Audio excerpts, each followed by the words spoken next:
jeunes, bonsoir. Le Christ est ressuscité, il est vraiment ressuscité, alléluia. Voilà une vidéo bien tardive pour vous ce soir, mais je ne voulais pas laisser une journée sans vous montrer que je pense à vous. Alors voilà, peut-être que vous trouverez la vidéo uniquement demain, mais elle est faite pour vous ce mercredi. Et je voudrais vous parler des compagnons d'Emmaüs, cet évangile que vous avez peut-être entendu raconter des dizaines de fois, que vous connaissez probablement par cœur. Mais quand même, ce soir, je voudrais vous inviter à replonger dedans comme si c'était la première fois, comme si c'était à vous qu'il était adressé, comme si c'était votre histoire à vous qui se passait là. Parce que regardez vraiment ce qui se passe.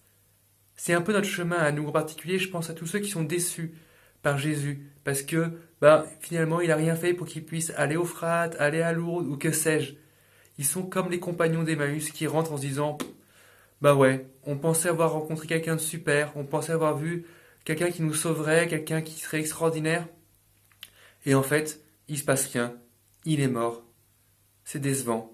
Peut-être que certains d'entre vous ont vécu des super expériences avec Jésus au moment de leur confirmation, au moment de leur profession de foi, au moment de je ne sais pas quoi, et puis après ils se sont dit en fait, est-ce que j'ai pas rêvé mon truc? Est-ce que Jésus est bien vivant? Est-ce qu'il n'est pas mort? Est-ce que c'est pas juste un gars qui nous a laissé une belle histoire, de belles valeurs, et en fait, moi j'espérais plus, mais je me suis trompé. Eh bien, chers amis, n'hésitez pas à en parler entre vous, comme les compagnons d'Emmaüs l'ont fait. Parce que, comme pour les compagnons d'Emmaüs, petit à petit, vous allez entendre une autre voix qui va se glisser au milieu de la conversation, vous disant mais en fait, de quoi tu parles? De qui tu parles? Et vous, comme les compagnons d'Emmaüs, si vous le voulez, vous allez pouvoir rentrer dans le jeu, en disant mais voilà ce que j'espérais, voilà qui je croyais que Jésus était, voilà ce que j'attendais de lui. Et petit à petit, en pouvant dire ça, en parlant de ça, vous allez vous rendre compte que, en fait, dans la Bible, on parle de Jésus de bien des façons différentes, et que, en fait, il y a beaucoup de choses à découvrir. Petit à petit, votre cœur va être éclairé parce que vous allez trouver sur Jésus, découvrir de Jésus. Et votre cœur va brûler sans forcément que vous vous en rendiez compte tout de suite. Mais, comme les disciples, n'hésitez pas à vous arrêter de temps en temps, le soir, vous dire mais qu'est-ce qui s'est passé dans ma journée? Qu'est-ce qui m'est arrivé? Et vous verrez, dire mais tiens en fait là, à ce moment-là, j'avais pas fait gaffe, mais j'étais au taquet.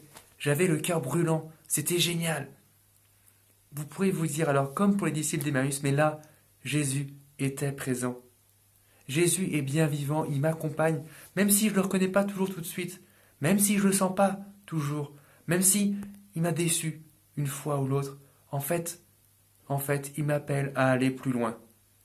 Alors, chers amis, que cette fin de semaine sainte, cette sainte semaine, cette octave pascale, vous aide à mieux connaître qui est Jésus, à revoir vos précompréhensions, vos compréhensions de qui est Jésus, pour que vous puissiez grandir avec lui et repartir avec les autres, vers les autres en disant mais si, en fait, je l'ai vraiment rencontré, je ne le savais pas bien, je ne le connaissais pas bien, mais j'avance, et si, même si j'ai pas tout compris encore, il est vraiment vivant. Le Christ est ressuscité, les amis, il est vraiment ressuscité, alléluia.